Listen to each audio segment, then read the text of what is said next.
Chegamos ao momento do nosso estudo bíblico. Estamos tratando da Epístola aos Hebreus, esse maravilhoso livro do Novo Testamento, que tão bem exemplifica como funcionam os tipos bíblicos.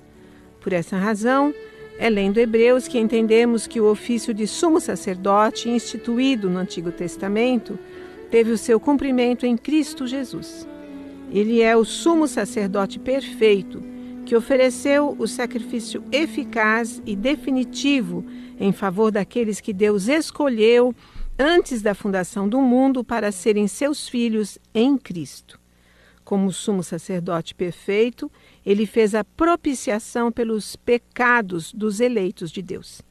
Como vimos detalhadamente nos 2 estudos anteriores, a propiciação consiste na obra expiatória, sacrificial de Cristo, que apaga as nossas transgressões, concede-nos nova vida e a salvação eterna, afasta-nos da ira de Deus e com ele nos reconcilia.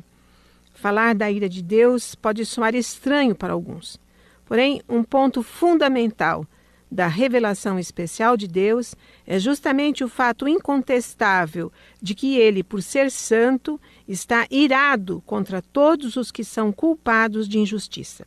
E isso coloca todos os indivíduos responsáveis debaixo da ira divina. No Antigo Testamento existem mais de 20 palavras diferentes usadas para expressar a ira de Deus, e essas palavras ocorrem mais de 500 vezes. No Novo Testamento também encontramos muitas passagens falando da ira divina. Porém, se no Antigo Testamento o homem hebreu ia ao sacerdote levando um animalzinho para oferecer como sacrifício pelo seu pecado e assim afastar de si mesmo por um tempo a ira do Senhor, no Novo Testamento o sacrifício já foi oferecido. A vítima inocente já foi sacrificada na cruz, naquele longínquo dia no Calvário, fora de Jerusalém. A propiciação capaz de afastar definitivamente a ira divina já foi realizada. E o pecador deve então, de mãos vazias, aproximar-se de Cristo Jesus, munido apenas de sincero arrependimento e fé.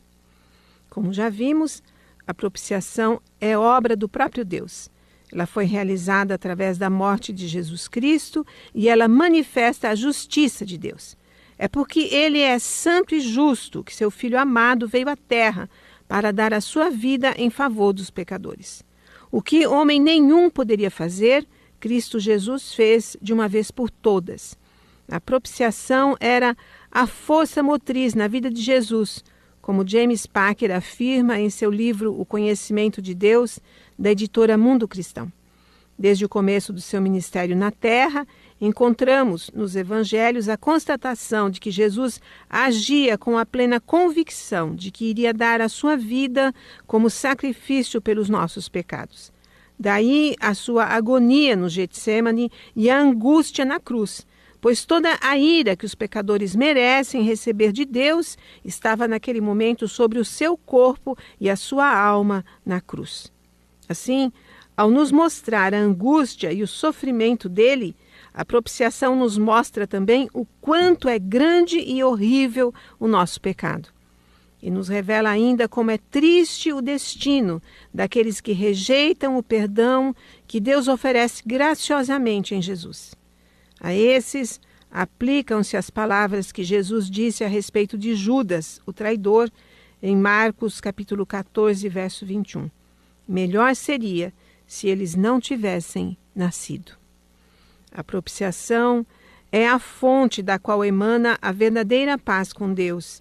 Ela prova o seu grande amor para com os seus eleitos e manifesta a sua glória. Sim, porque naquela tarde de trevas, quando Jesus exclamou, está consumado, e inclinando a cabeça rendeu o espírito, não tenhamos a menor dúvida de que Satanás e a morte foram derrotados e Deus foi glorificado. Falta, meu ouvinte, apenas um versículo para terminarmos o 2º capítulo de Hebreus. Trata-se do verso 18, em que a palavra de Deus diz assim: pois naquilo que ele mesmo sofreu, tendo sido tentado, é poderoso para socorrer os que são tentados. Como já sabemos, o primeiro capítulo desta epístola trata da divindade do Filho de Deus e o segundo capítulo trata da sua humanidade. As duas naturezas, a humana e a divina, habitavam em Cristo Jesus e aqui no verso que acabei de ler, temos mais uma afirmação que confirma a sua humanidade. A Igreja, desde os seus primeiros tempos, sentiu a necessidade de enfatizar a realidade das duas naturezas de Cristo. O primeiro século ainda não havia terminado e já surgiam entre as igrejas falsos mestres ensinando heresias quanto a essa doutrina tão preciosa para a fé cristã. Esse versículo que encerra o segundo capítulo de Hebreus é mais um texto provando a humanidade do Filho de Deus. Até aqui, o autor da epístola já demonstrou essa realidade através de vários fatos. Do verso 5 até o verso 9, a humanidade de Cristo fica demonstrada pelo fato de que ele é o segundo Adão, o homem perfeito que veio para ter o domínio das coisas criadas, cumprindo assim de forma plena a ordem que Deus deu ao primeiro Adão de dominar a criação. Nesse mesmo verso, a humanidade de Cristo também fica demonstrada pela sua identificação conosco na sua morte. O Filho de Deus veio para morrer pelos pecadores.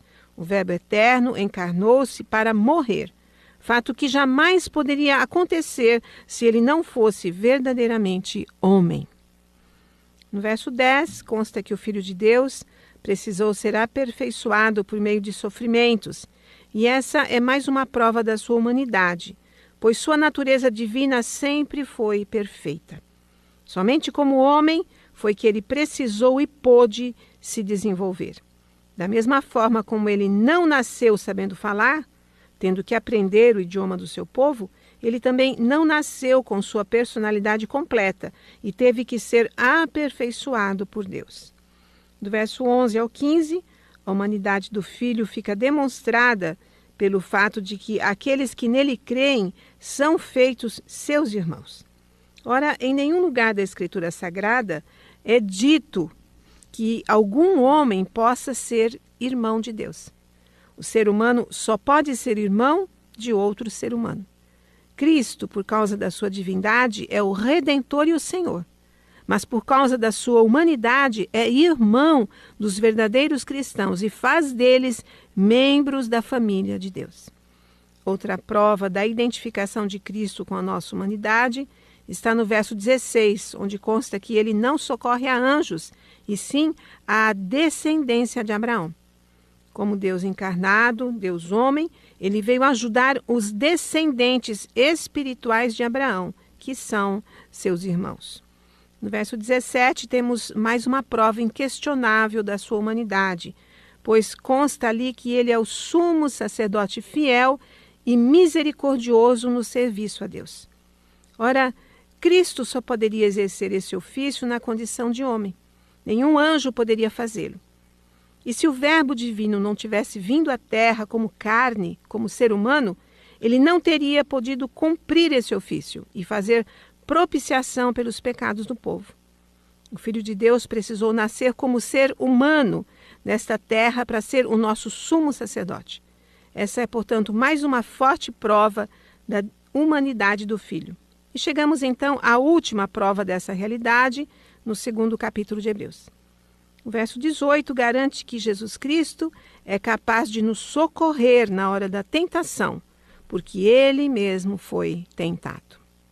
O pastor escocês William Robertson Smith, professor de teologia e ministro da Igreja Livre da Escócia, falecido no final do século XIX, observou que aqueles crentes judeus, para quem esta epístola foi originalmente destinada, sentiam-se diariamente tentados a desistir de Cristo, a apostatarem do cristianismo.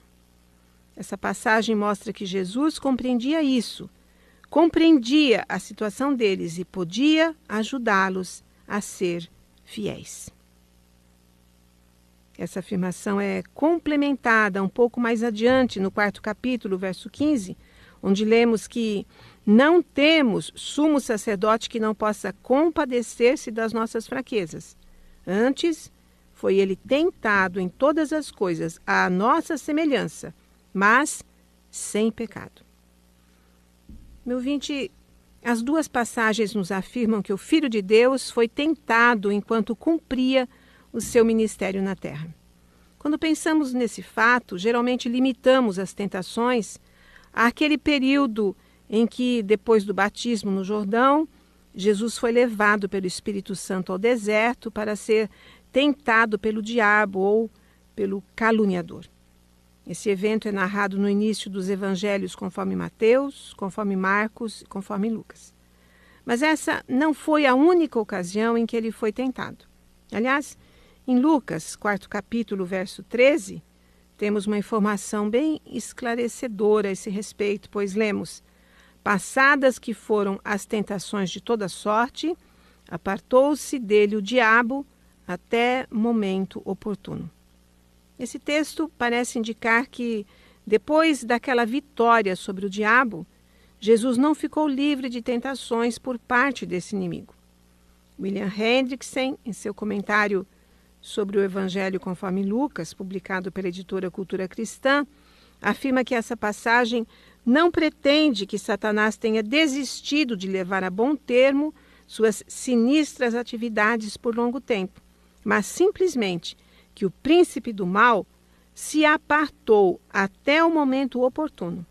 Deve ter compreendido que havia sido totalmente derrotado, e isso o irritou ainda mais. Portanto, Satanás estava mais do que nunca decidido a atacar Jesus e sua causa, e a fazê-lo na primeira oportunidade que tivesse. Os fatos, como estão narrados nesse evangelho, confirmam isso. Por exemplo, em Lucas, 8º capítulo, verso 12, ao explicar a parábola do semeador, Jesus disse que a semente que caiu à beira do caminho são os que a ouviram. Vem a seguir o diabo e arrebata-lhes do coração a palavra, para não suceder que, crendo, sejam salvos. Alguém terá dúvida de que Satanás estava interessado em arrancar as palavras de Jesus dos corações que o ouviam? O tentador não desanimou diante da sua derrota. Mais razoável, portanto, é pensarmos que o inimigo estava sempre tentando Jesus, seja mostrando como ele poderia ser exaltado sem precisar enfrentar a cruz, seja arrancando a boa semente dos corações desatentos, fazendo parecer que a obra de Cristo seria em vão. Ou ainda, levando homens perversos a proferirem a horrível blasfêmia de que Jesus expelia demônios pelo poder de Belzebu.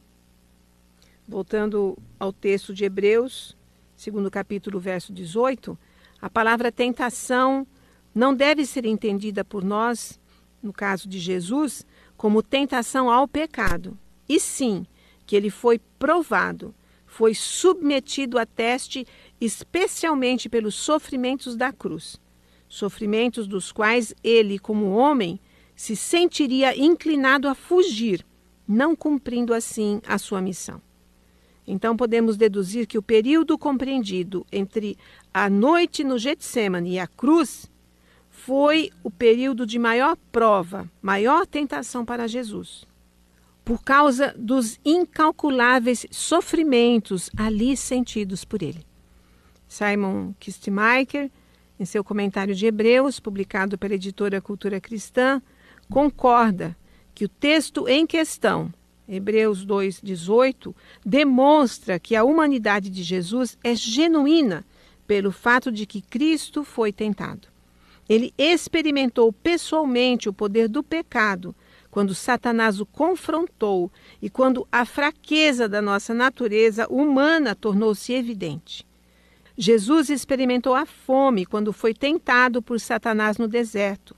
Experimentou a sede quando pediu água para a mulher no poço de Jacó. Experimentou o cansaço quando dormiu durante a tempestade no mar da Galileia. E experimentou a tristeza quando chorou diante da sepultura de Lázaro. Como sumo sacerdote, por meio de sua obra sacrificial, Jesus removeu a maldição que Deus havia colocado sobre o homem. Por causa do perdão do pecado, o amor de Deus flui livremente em direção ao redimido e Jesus está pronto para ajudar. Aqueles que estão sendo tentados podem experimentar a ajuda ativa que ele fornece. Eles podem esperar nada menos que o perfeito entendimento de Jesus, porque ele mesmo sofreu quando foi tentado.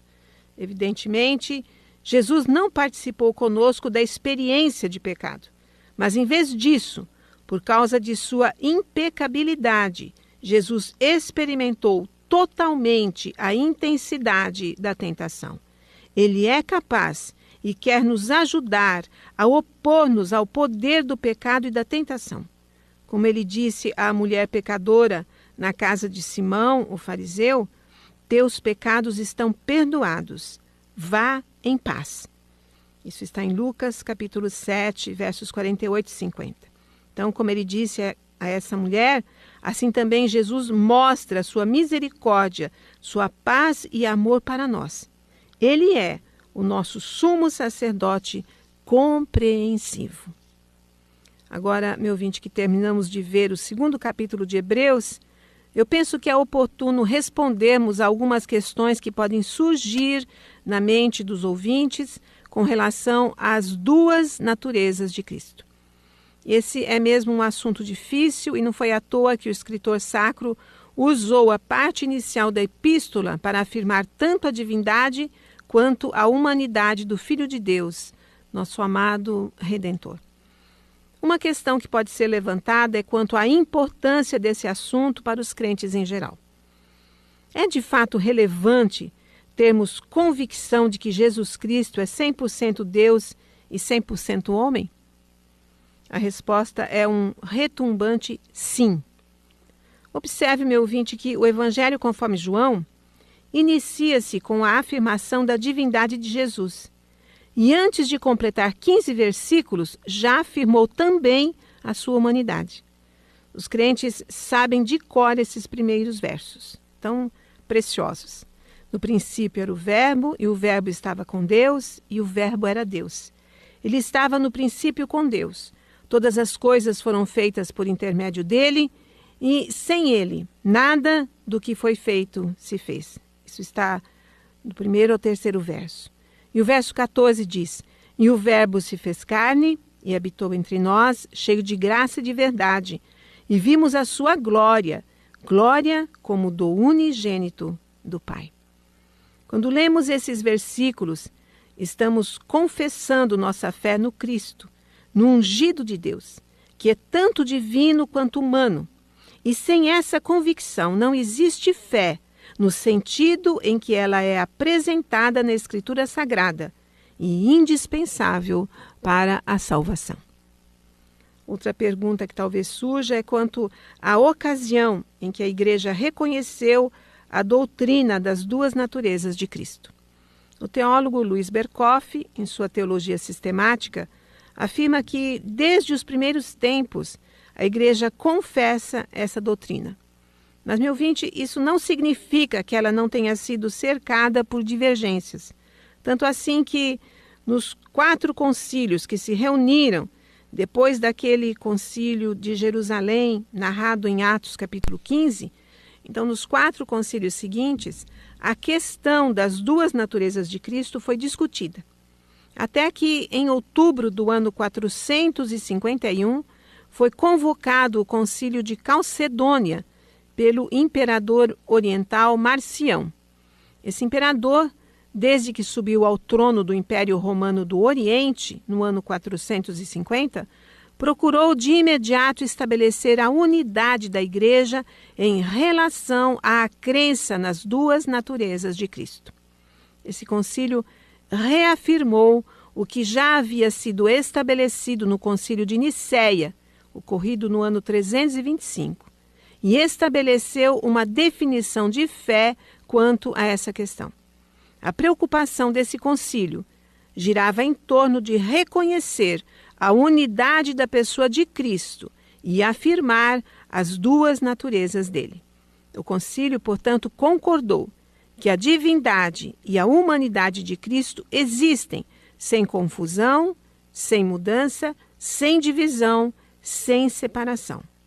Desse modo, as duas naturezas unem-se numa só pessoa e numa só substância. E nesse concílio foi elaborada a famosa Declaração de Calcedônia, base da ortodoxia cristã no que diz respeito à pessoa de Cristo até os dias atuais.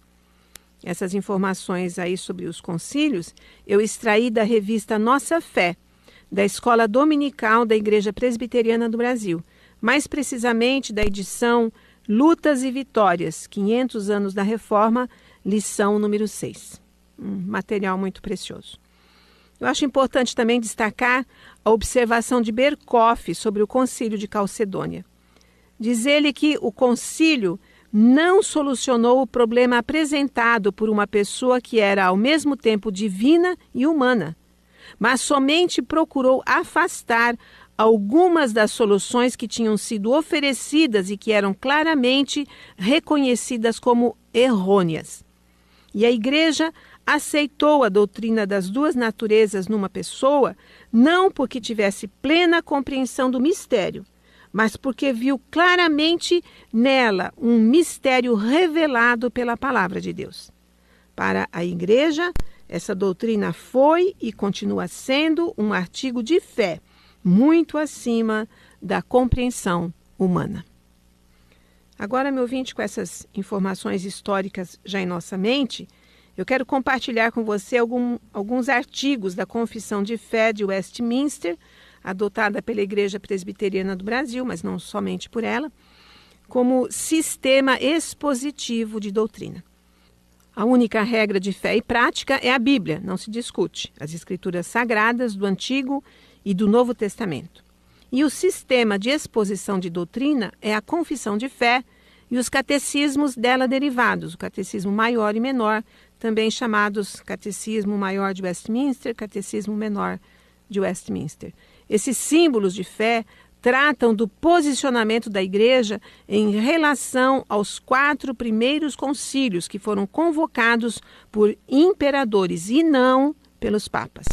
Então foram esses primeiros concílios convocados pelos imperadores e não pelos papas católicos que a Igreja Presbiteriana e a Igreja Reformada em geral aceita. Então observe com muita atenção. O 8º capítulo da Confissão de Fé de Westminster, em seu artigo 1º, faz a seguinte declaração: aprove a Deus, em seu eterno propósito, escolher e ordenar o Senhor Jesus, seu Filho unigênito, para ser o mediador entre Deus e o homem, para ser o profeta, sacerdote e rei, o cabeça e salvador de sua igreja, o herdeiro de todas as coisas e o juiz do mundo. E deu-lhe, desde toda a eternidade, um povo para ser sua semente, e para, no tempo devido, ser por ele remido, chamado, justificado, santificado e glorificado. 18 textos de prova são juntados a esse artigo, confirmando as palavras aí agora expostas. Eu vou citar apenas 3 desses textos para que você consulte depois, meu ouvinte. Isaías, capítulo 42, verso 1, a primeira carta de Pedro, primeiro capítulo, versos 19 e 20, e a primeira carta do apóstolo Paulo a Timóteo, segundo capítulo, verso 5. O segundo artigo da Confissão de Fé de Westminster diz: o Filho de Deus, a segunda pessoa da Trindade, sendo verdadeiro e eterno Deus, da mesma substância do Pai e igual a Ele, quando chegou o cumprimento do tempo, tomou sobre si a natureza humana com todas as suas propriedades essenciais e enfermidades comuns, contudo sem pecado, sendo concebido pelo poder do Espírito Santo no ventre da Virgem Maria e da substância dela. As duas naturezas inteiras, perfeitas e distintas, a divindade e a humanidade, foram inseparavelmente unidas em uma só pessoa, sem conversão, composição ou confusão. Essa pessoa é verdadeiro Deus e verdadeiro homem, porém um só Cristo, o único mediador entre Deus e o homem.